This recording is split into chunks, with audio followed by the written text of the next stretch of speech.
বলবে দিদি, এইবার কি বলবে? যেখানে আজকে পর্যন্ত সভা করছেন আর গলা ফাটিয়ে বলছেন যে এই চাকরি খেয়েছে বিজেপি, এই চাকরি খেয়েছে কলকাতা হাইকোর্ট।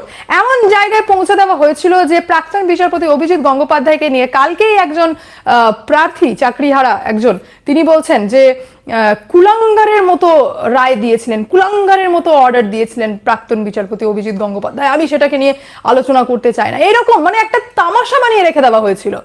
আর আমাদের সামনে প্রেজেন্ট করা হয়েছিল যে কলকাতা হাইকোর্ট যেন কিছু বোঝেই না, কিছু জানেই না, ইন্টেনশনালি বিজেপির হয়ে কাজ করছে, আর যার জন্য এতগুলো লোকের চাকরি খেয়ে নিয়েছে। কেন বলি দেওয়ার আগে আপনার হুঁশ ছিল না? যখন অযোগ্যদের পেছনে যোগ্যদেরকে আপনারা বলি দিচ্ছিলেন, তখন আপনার হুঁশ আসেনি যে গোটা প্যানেল পর্যন্ত বাতিল হয়ে যেতে পারে? নাকি তখন এটা ভেবেছিলেন যে ওই কয়েকটা অযোগ্যর আড়ালে কোনো রকমে আটকে দিয়ে অ্যাটলিস্ট এত কঠোর তো কলকাতা হাইকোর্ট হবে না যেখানে পুরো প্যানেল বাতিল করবে? এটাই তো